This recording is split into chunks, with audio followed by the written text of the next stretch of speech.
anipatie kitu, inipatie fare ya kukaa Nairobi. So nikapata a meeting. I was told you can leave your CV, but I was not going there to look for a job. I was going there to look for money, cheap money. Then later on, he called me within that week, and I went to his office. And akaniuliza, kijana ulikuwa unatafuta kazi? Kamwambia, yes sir. When do you want to start? Today sir. Nikaanza kazi hapo ya stock broking. The reason I've given all that background is because I do stock broking up to today. And that is the basis where I learned investments. Raw investments, especially in the Nairobi Securities Exchange. So whatever you read about Kenya Power, that is the genesis of me buying shares. I'm sure some of you have read something about it. In terms of investing in Kenya Power, investing in the Nairobi Securities Exchange, that is my genesis. Later on, of course, started an IT company. We now, as politicians, we may not go into details, but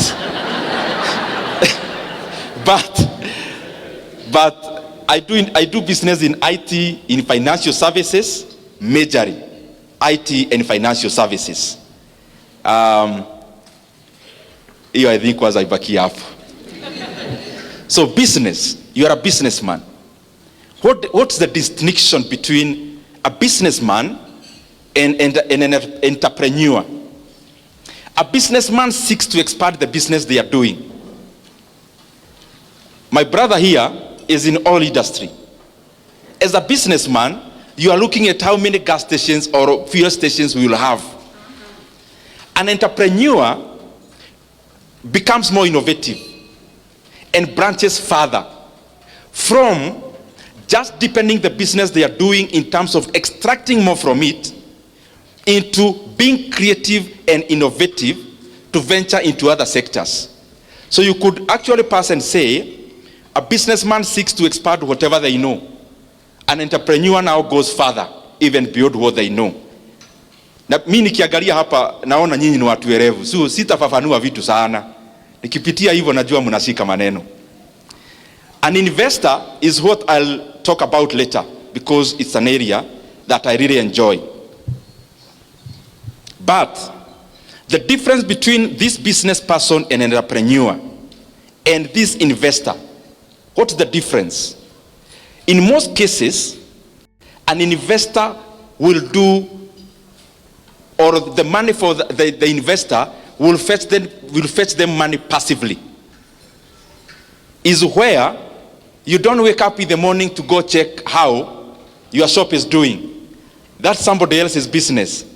You put in your money there, it's doing something for you. That is the bare,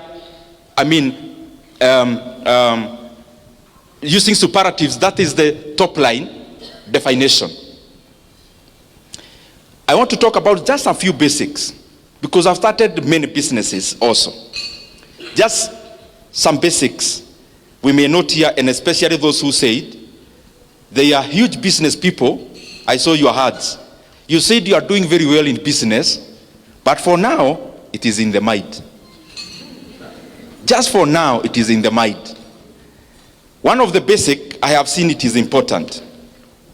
As you start a business, you don't start a business because the other person started. You start a business because there is a gap. Gap may be in terms of demand. Gap may be in terms of geography. It could be the same product, it is somewhere else, but it's not yet in a geographical area that you are seeking to establish. That could also be a gap. Value creation. You can make money faster through creating value than through extraction. Many times you want to do business to extract money from people's pockets. And that is why you realize, and especially in a church setup, when you do business, you want people to sympathize with you because you go to the same church to buy you a product for that reason. That is not a reason enough. Just because I know you and you are my relative, you ought to create value. It is me who should be looking for your product.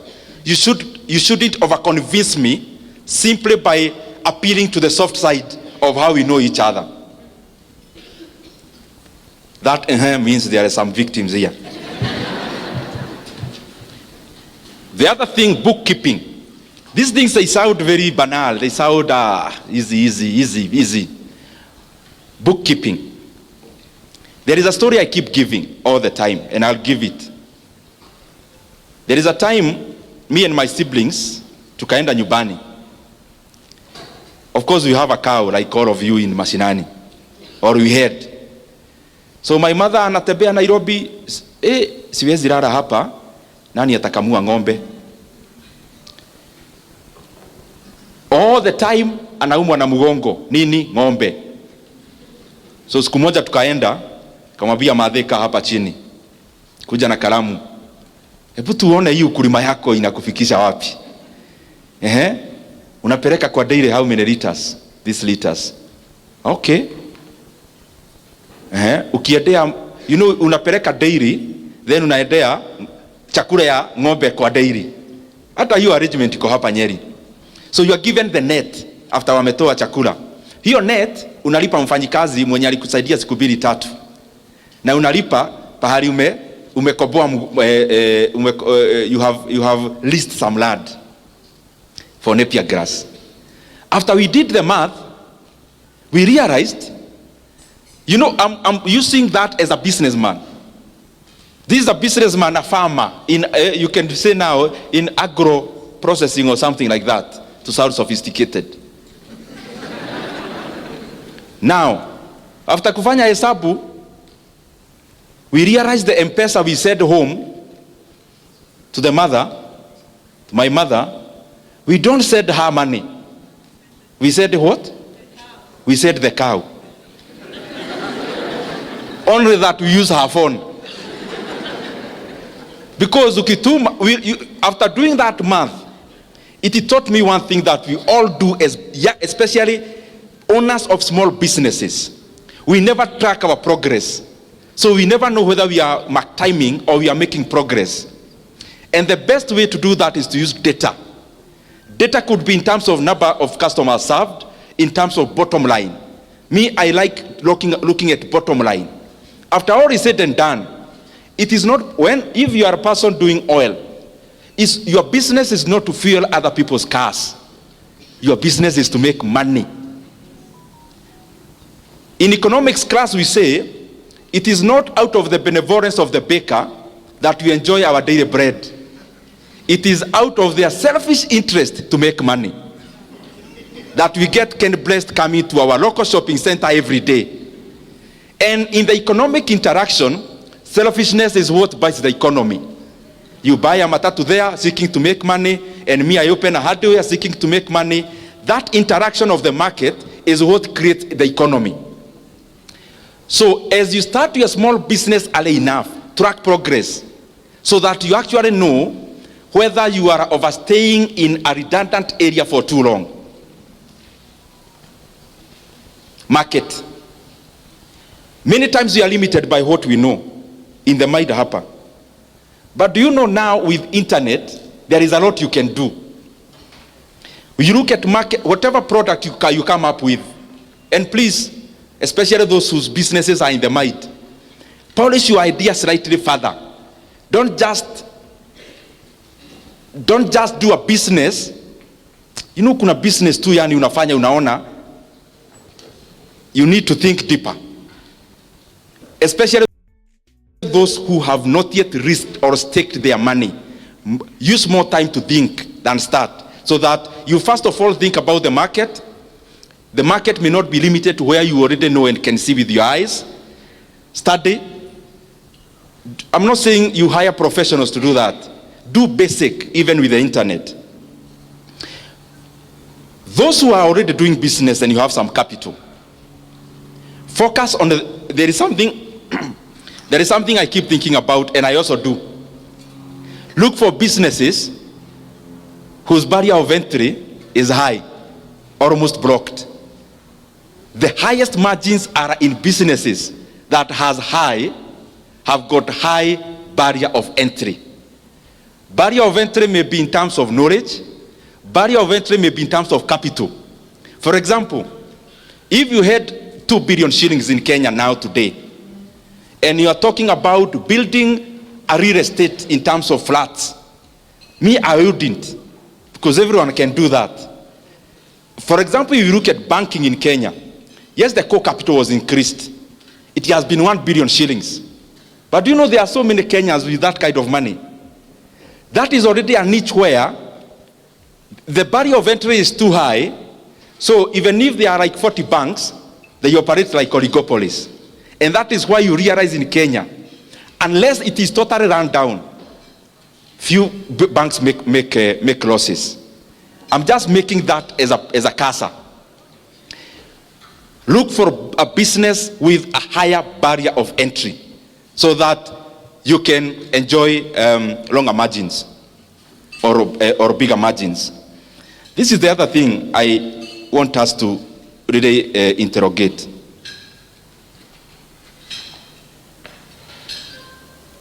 In my village, just like yours, my former teacher retires. The first thing they do is to buy a matatu. Or hapo kwa shopping center yetu anajenga hapo. Pesa ya retire. Karibu wote. What am I trying to say? Those businesses are good. They are good because they facilitate movement and they facilitate trading.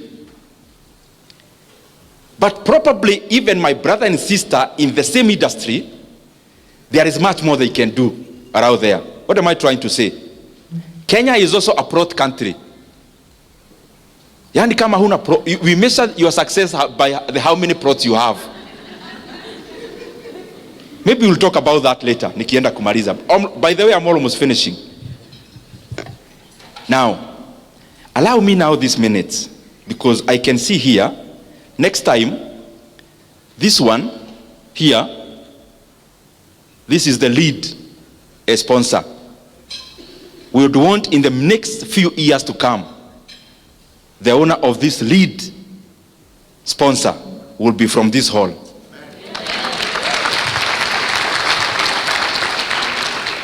And therefore allow me the remaining minutes, even if you do not understand what I'm saying, and I only talk to 2 people who will do that, I'll be satisfied. So if you do not understand the things I'll be saying, uniwie radhi.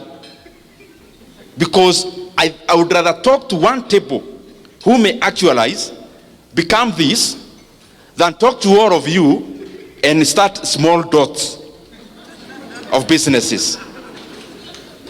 And because we have brain and capacity to all be here, let in the next few years, there'll actually be an auction in this hall, all of us bidding to be this.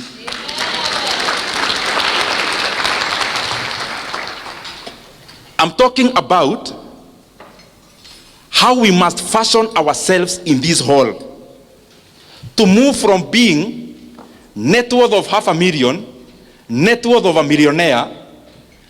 And because all wealth is granted by God, that we also break that ceiling. Those figures we hear of billionaires, we also aim. And number 1, moving from that comfort. I'm trying that we move from that comfort of being a dealer for Oilibia or for Total, to being the Total yourself. That's what I'm trying to say. From being a dealer of Safaricom to being a competitor. That's the kind of thing I'm trying to talk about. Mumeanza kuenda chini mnauliza sasa huyu mtu ni vitu gani hizo? When you want to move to that level, you do not own 100% of your business. There is no billionaire in the entire world who owns 100% of the business they are associated with. None. Mark Zuckerberg, in terms of Facebook, in fact, let me just to be precise, Jeff Bezos owns 12.7% of Amazon. Elon Musk owns 13% of Tesla. Bernard Arnault, the one for Louis Vuitton Moet Hennessy, is the richest man in France actually, He owns 46% of LVMH. Warren Buffett, the renowned investor of Berkshire Hathaway, owns only 16% of Berkshire Hathaway. Larry Ellison, the one for Oracle, owns 35% of Oracle. Bill Gates, as I talk to you now, all of you know Microsoft is owned by Bill Gates. He owns less than 1% of Microsoft. Coming to Kenya, when you ask somebody who owns Cooperative Bank, they tell you Muriuki, the CEO. He is actually from here, Nyeri. He owns less than 5% of Cooperative Bank. But what is 5% of Cooperative Bank? A bank with a market cap of around 20 billion Kenya shillings. 5% means he is going to over 6 billion Kenya shillings. 5%. Now you with your 100% of your business, how much is it worth?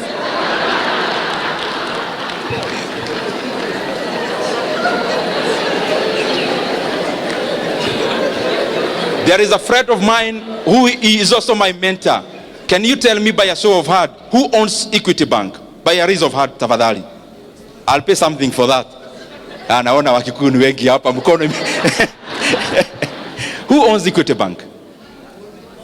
Monga. Very good. He is also a good friend of mine. So hata nikimkute hapa, he will not be offended. Somebody else who owns Equity Bank? Yes? Mwangi. Can you start? Sitakuita hapa. Najua public speaking, you can't ambush somebody. Who owns Equity Bank? Please rise up, my sister. Who owns Equity Bank? Monga. You said Peter Monga. Now listen, my brothers and sisters. Mwangi, the CEO of Equity Bank, owns 5% of Equity Bank. And all of you told me he is actually the owner of Equity Bank. If you look at the financial statements of Equity Bank, you realize the top shareholders of Equity Bank are not Kenyan. They are FADs, including Norwegian FAD. Do you know Peter Monga now owns less than 1% of Equity Bank? Now keep your 100% of your business. In business, and niliacha kuongea sasa mtu wa kuanza kiosk. Tumesema Mungu anatubariki to start chains. Is that so? Don't seek to own a fish pond. Seek to own just a slice of the ocean resources. Because the fish pond utaweka net, utasweep all your resources in there, and you have to give it months. Dive into the ocean. You have just given a slice, but that slice is worth much more than having many fish pods. And how do you do that? You have a business here. Mambo yote hata nimesema ya bookkeeping is combined. You have a business. You've started, let's say, of making yogurt, making organic soap, of making whatever you may think about. Now you are already progressing. There is so much market, but you can't satisfy. Now out of your bookkeeping, you realize your business is now worth 10 million shillings. But do you know what? You are already feeling very wealthy. And you cannot release. Hii kitu nimeanza na jasho sana. Mimi siwezi leta mtu wa kunisubua. A different person, what do they do? You look for an investor and bring you 5 million shillings into that business. It's not going to your pocket. But you give them 10% of that business. Now, if you receive 5 million shillings for 10% of that business, the valuation of that business becomes instantly 50 million shillings. You use this money to expand other markets, to expand your operations, to buy more machinery. Later on, you get another investor. Now you've already grown, even people are noticing your brand. They come in, they give you 20 million shillings, and you give them a 20% of your business. If a 20% of your business is valued at 20 million, instantly your business becomes 100 million. So even if the percentage continues to diminish, the aggregate continues to expand.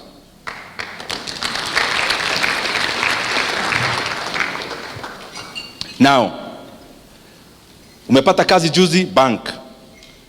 You are now doing business very well as a contractor or anything else. Your first money, what do? Buy a plot. Then after buying a plot, build flats. Guys, my brothers and sisters, big companies like the one I quoted, including Equity Bank, including their own headquarters, is leased. They don't own.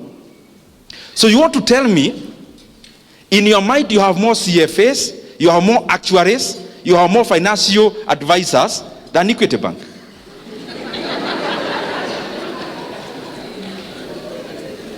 Old Mutual that bought even UAP here in Kenya.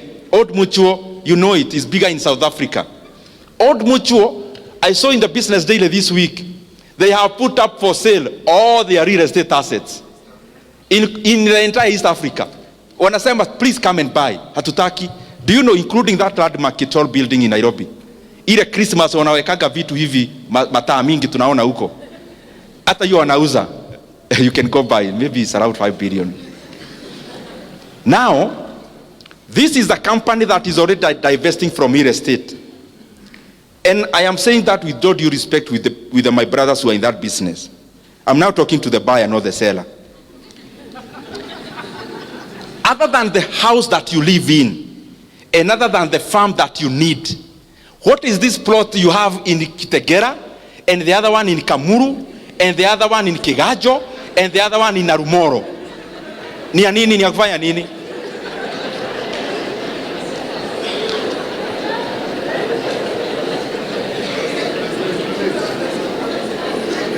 I am not saying that I am an oracle, but I just want to tell you, mimi sina pahali nachukuaga rent. Because you realize this business of building things, building, you are actually doing it for the satisfaction of the people who live in, not for you to make money. Because the return on investment on a flat, the return on investment is less than 8%. People will keep saying, oh, 12 or 15%, toa yote, and you give it time. It will oscillate and still settle down below 8%. That is the math even Equity Bank does. Badala ya kuown building, ati tunasema Equity HQ at all building or the 5 billion, mwaki anaoda, 5 billion ata nikired micro loans. They'll give me an ROE of double digit, maybe 15%. Why can't I lend you the 5 billion mukiwa wegi? By end of the year, munilipe interest, let's say 18% of 5 billion is how much? 900 million. Why can't I give you, munilipe 900 million per year, then nilipe rent 400 million, then 500 million in faida?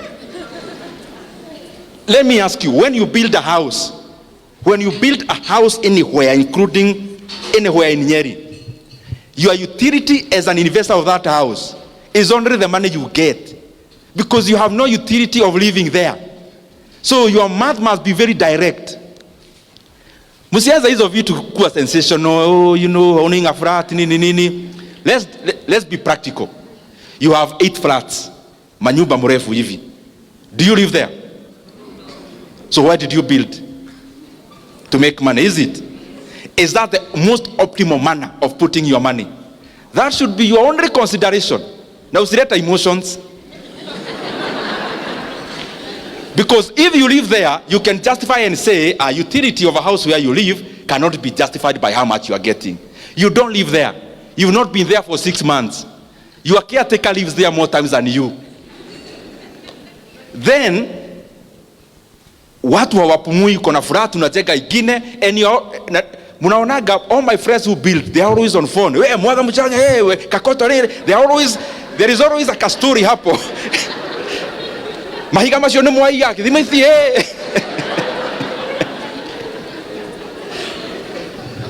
Even if you want to own that flat, why can't you invest where you are getting double digit? After getting that double digit, wait for your brother angangane na simiti kuibiwa, angangane na nini. Wewe ukipata ROE yako ya 18%, after 5 years, through the faida peke yake, uende ununue akuwe amechoka on your behalf. Fanya hesabu, my friend.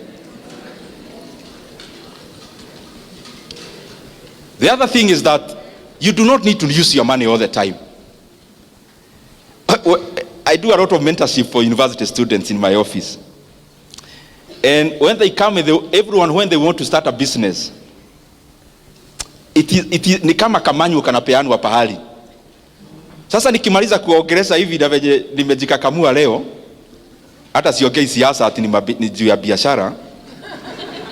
Then nikitoka hapo unajua utaniuliza aje, okay, umeongea vizuri, where do you get capital? That is the question that is almost resonates every time. Nitatoa wapi capital? Na mimi wacha nikuulize, capital ya kufanya nini? Because that is the what you need to answer. All that, when you get somebody asking you, nitatoa wapi capital, hana idea. Because if you have a very well polished idea of a business, believe you me, you will attract money. And money is not just borrowing. There are many models of financing a business, and they are in Kenya also, not just in the US. Facebook never became Facebook because it was Facebook. Facebook became Facebook because people like Peter Thiel is a venture capital, invested money in Facebook back then. By the way, mathematics. Peter Thiel invested in Facebook $500,000 and got 2%. Wacha niende pole pole. Ndio mpate what I'm trying to say. And the other point I talked about 100% of the business. Peter Thiel, there's something called venture capital. And there is something called private equity. There is something called angel investors. What do these people do? They come, uko na idea poa, which can be commercialized. They give you money to start, but other than being alone, you seed a stake in your company. You seed a stake.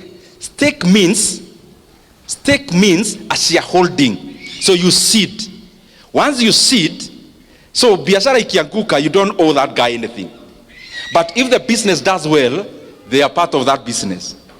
So Peter Thiel invested $500,000, got 2%. Just a few years later, Facebook got listed. After listing of Facebook, he sold 2/3 of the 2%. Wacha niongee pole pole hapo. This is a point I want you to understand. He had 2%. He had bought all of it, like tuhudhire pesa cia Kenya, 500,000. Hata tuseme ni ya Kenya. 500,000. A few years later, Facebook got listed. He sold 2/3 of the 2%. At how much? $625 million US. Now, what am I trying to say? If the Facebook founders never needed the money for Peter Thiel, Facebook would still be your 100% owned company now. It will not be the global company we know. The intersection of the idea and money is what creates a business. An idea with no money to start it is still a dream. The intersection must appear of this idea and money. And you haven't even tried. You are just saying, wanatuongeleshaga maneno ya biashara, tutoe capital wapi? You have not even asked anyone to give you capital. How do you know people are not willing to give you money and you have not asked anyone? And then mtu anauliza hapa, who are those venture capital? And who are those PE? This is my answer. That is precisely also an opportunity for you. The fact that you don't know any venture capital or private equity in Nairobi or Nyeri is already an opportunity for you to be one. Why? Because here there are people, by look of the introductions that we got here, there are people who have 10 million lying in the bank. There is already a person here with 10 plots.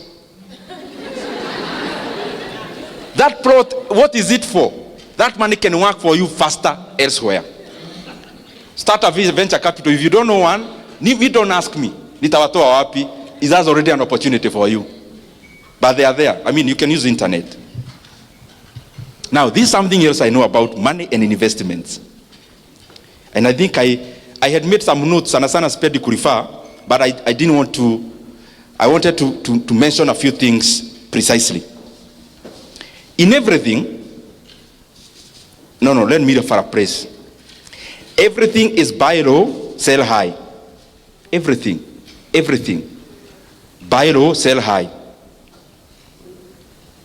When you're talking about commodities, even manufacturing, there is one sentence I'm looking for. Now, you make profit. Just listen to this. You make profit at the point of purchase, not the point of sale. You do not make profit at the point of sale. Profit is made from the point of purchase. That sounds like investments, but it's also business. When you are a media house, what do you sell to us, especially at TV? You are selling something called eyeballs. People watching you. That is your product. So how can you buy cheap eyeballs and then you sell expensively in terms of your adverts, pricing? In business also, business that has inputs and outputs, you do not make money when you are selling the product. You make money when you are buying the inputs. When you squeeze to the lowest point possible, the buys, at that point you've already made your profit. But then all of us here focus, pesa unatengeneza ukimaliza kujenga hiyo kitu unajenga. No, money is made at the point of purchase, not at the point of sale. For you as a businessman, I mean.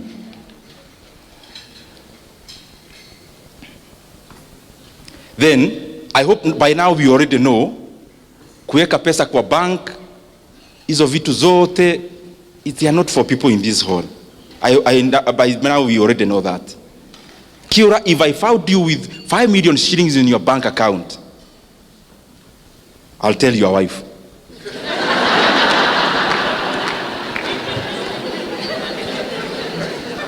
For them to realize you are not as they think.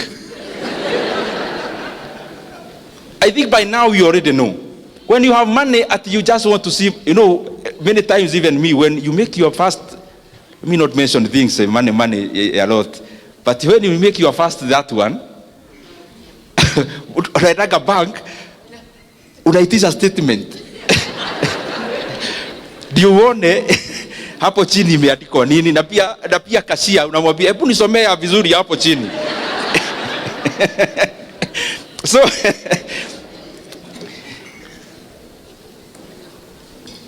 I said narukaruka tu, nyinyi ni watu werevu mnashika maneno. All the people I know, by the way including myself somehow, a lot of money is made during crisis.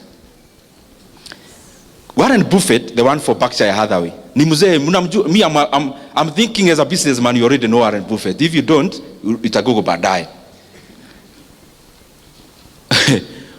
Warren Buffett saa zingine anakaanga na cash money, not for the reason that I gave for Kiura, but for this other point.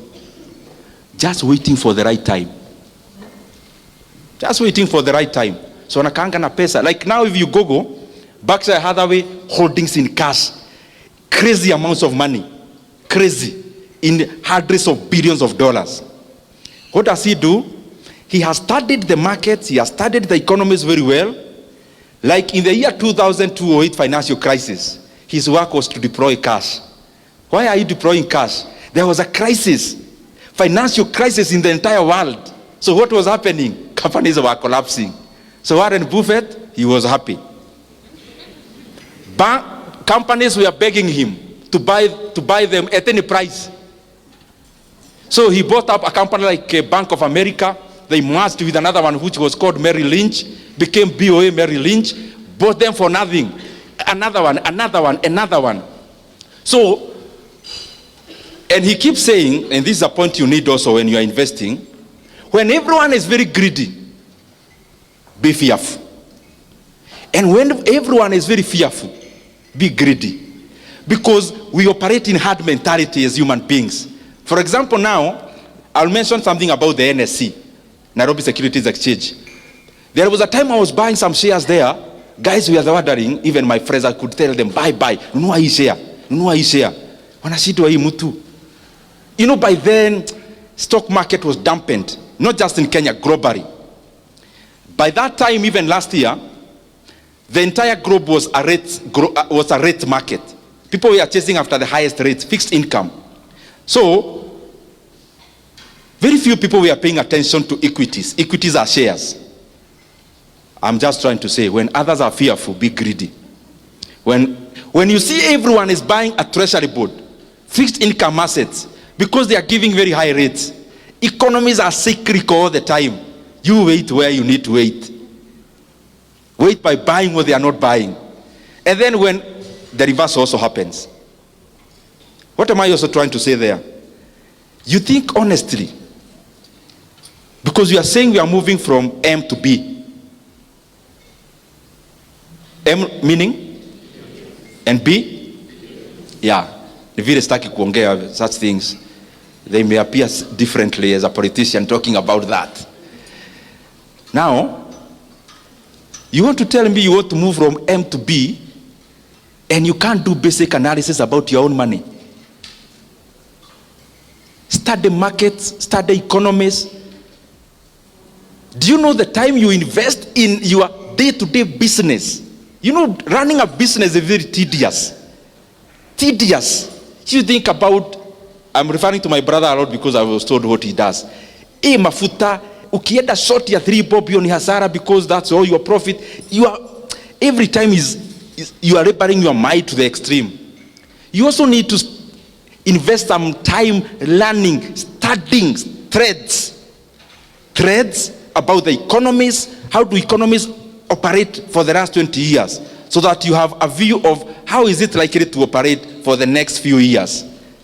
And you can do that. You don't need professionals to do all those things.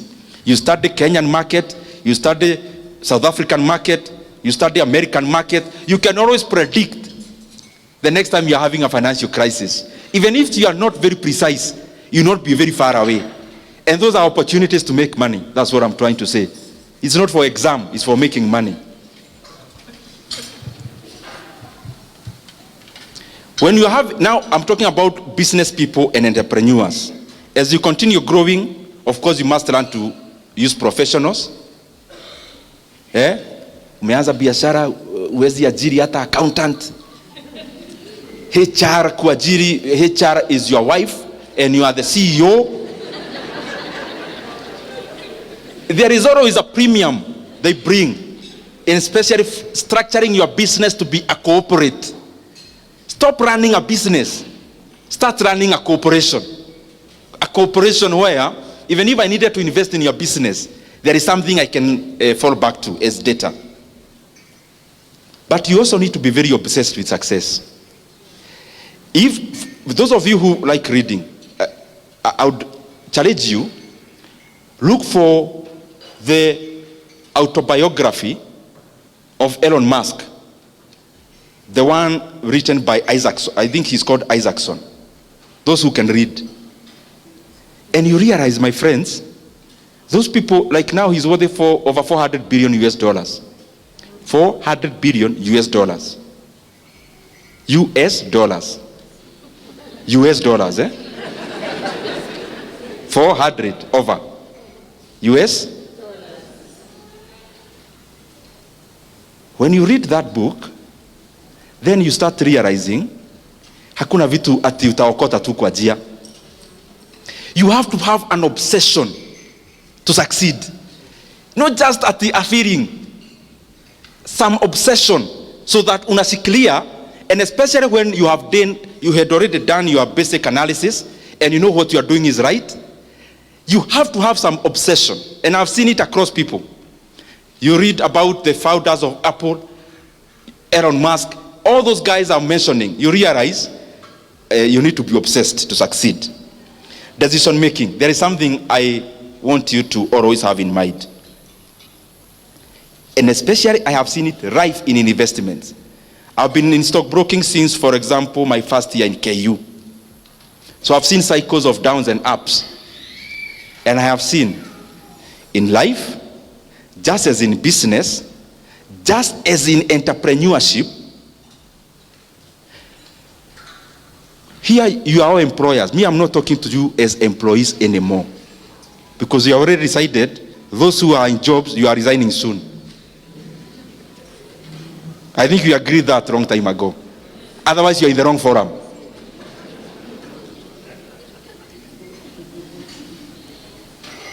You need to make, maybe a decade is 10 years. You need to make like only 4 strategic decisions in those 10 years, instead of tiring yourself on a day-to-day decision making. When you are making a strategic decision, never afford to make a stupid decision. Use a lot of data. Use a lot of analysis. You don't need to do that every day. For example, in 10 years, you make 4 strategic decisions, you are good to go. But we tie ourselves and our mind making micro decisions that we have no time to think about making strategic big decisions. And those big decisions are what matters. Investors like the ones I mentioned, including Kenya, the decision, for example, Equity did in 2007. A company called Herio's Capital came, a private equity fund. They got 24.5% of Equity Bank. That strategic decision they made was more important than how the branch operates every day. Strategic decisions. A strategic decision of KCB Bank to go to DRC and buy a bank there instead of starting one from scratch. That needed a lot of decision making that is weighty, deep. That strategic decision making is more important than every day-to-day running of KCB Bank. The strategic decision, let's say, of Brookside selling a stake to Danone, a French company, that decision making maybe is more important than the amount of milk they were processing every day, at that time. You need to make strategic decisions, but not in haste. Because once you make the right one correctly, then you can reap from it for a very long time. And of course, learn as much as possible. Very lastly, those who, I was at some place two days ago, and I made a confession which I want to make also now. Despite all the things I've said here, I have already told you, as a businessman, I mean, let's not cheat ourselves that we are here to do this, to create value. You are here to make money. So I'm talking in that length.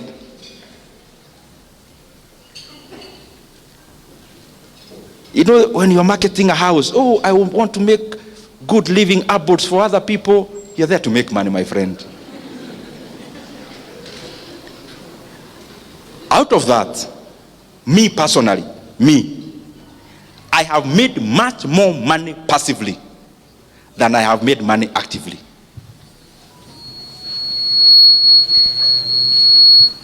And I'll give you one because it is public information which you have read. I see on Twitter, stima ikipotea munaanza maneno. Me, I have never even been to Kenya Power offices because I'm just a passive investor. Passive. I have never been there for the last I don't know how long. The last time I was there was in my capacity as an MP ya kufuata stima, in my first term. But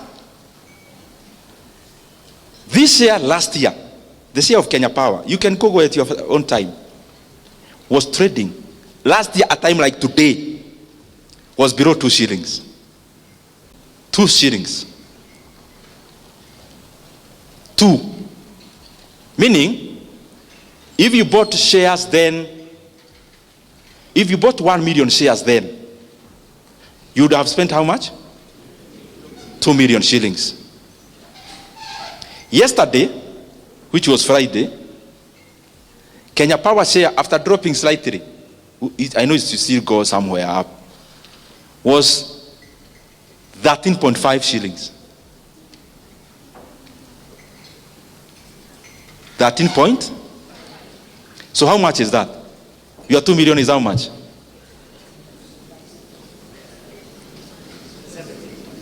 At the same, no, you are 2 million shares. We say, oh yes, you are right. Your 2 million is? No, it can't be 7. Fanya hesabu, 2 million shares would have bought you 1 million. 2 million shillings would have bought you 1 million shares.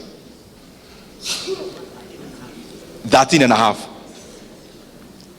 You know some, najua nikisema hii mnafikiria ni pahali it's real. Si vitu tunasomanga kama hizo nimewaambia za Warren Buffett. This is real. Kenya Re shares 3 months ago. Let me even use December. Kenya Re shares in December was 1.06. Yesterday, let me say the high. Average for last week. Not too much. 3.5 shillings. I want you to do the percentage.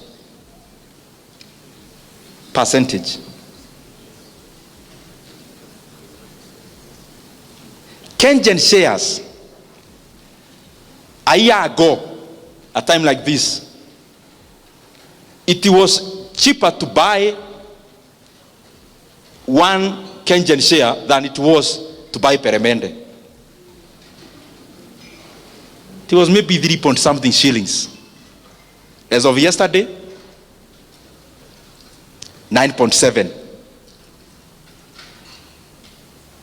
It doesn't happen all the time. I'm not telling you at the Monday you go buy those shares. No. I am saying this.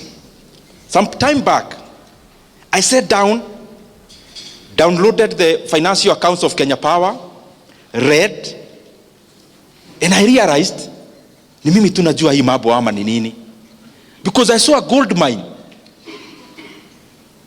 I am going back to what I told you. You do never move from M to B at the evil. You have to also spend some time. I mean, if, for example, working for a whole year, for a whole month, in that institution, you earn 100,000 or 50,000 per month. If you earn 50,000 to work for a whole month, then it means to move from that M to B. It also calls you to also engage your mind into running and data analysis. It's not so complex anyway. So I started and I saw a company had over 150 billion in sales.